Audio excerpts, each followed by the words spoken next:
Okay, this is a Fast Blast announcement for two conferences at the Bases project. The first conference, which is a mini conference, and it's with Syed Noah. He has been presenting a great deal of material for Bases on a educational level about encrypted codes in Egypt, in all the artifacts, the pyramids, the statues. It's an extremely important, simple code about the creation of the sun. Now, this is a very important thing about when you talk about the creation of the sun. It's actually about an encoded message within Egyptian artifacts about the rotation of the Earth's crust. Now, what's happened is there's been a lot of media speculation and a lot of AI stuff about what's under the pyramids. Syed has been back to Egypt for the last few months and he's got new information on this. A lot of people will have seen the material in the press. Syed is Egyptian. He's telling me that he has had different access to the civilian normal researchers, and this is his basic statement about what he's going to be talking about on Saturday the 4th of October in the Avalon rooms in the social club in the centre of Glastonbury on the 4th of October. And there'll be details about how to get tickets for that. I think they'll be running about a tenner. It's a very limited number of spots, seats available at this event. He specifically wants it to be in Glastonbury, and he's only returning back from Egypt in September, round about the middle of September. So what you will hear is what I will hear. So this is about the five architectural points in the Great Pyramid related to the creation of the sun. Archaeologists are convinced that the two air shafts in the Great Pyramid have nothing to do with conducting air. So what are they both for? Number two, the width of the Grand Gallery is 2.1 meters at the floor.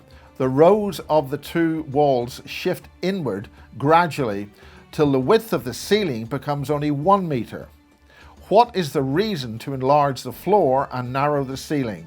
On the other hand, why are these five rooms on the top of the burial chamber?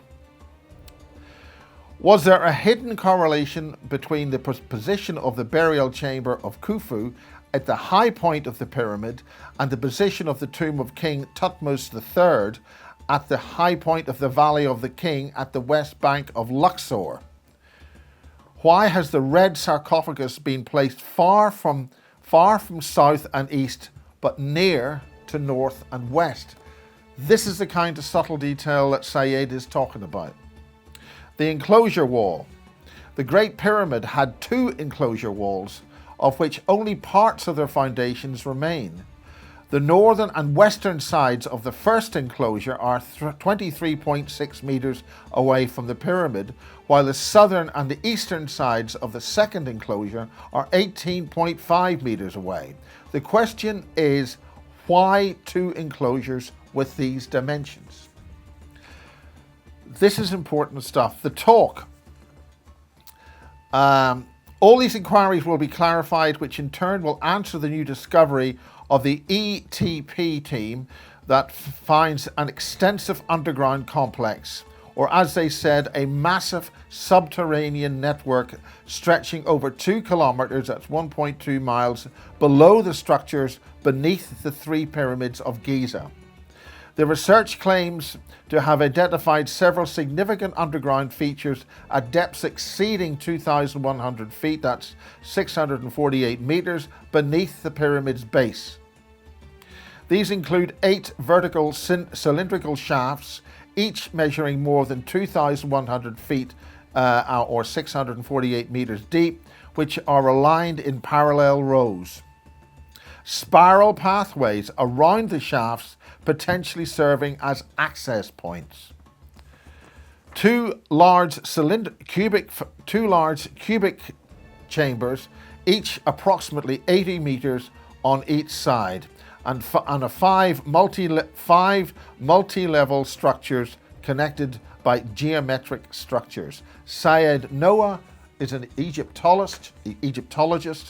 He has been former head of antiquities at Luxor. I may have got that precise title in error, but he's returned to Egypt to clarify some of his work on the material that we've been working at about the movement of the sun disk from one location to another. That's basically when the crust shifts. That is Syed Noah on the Saturday, the 4th of October.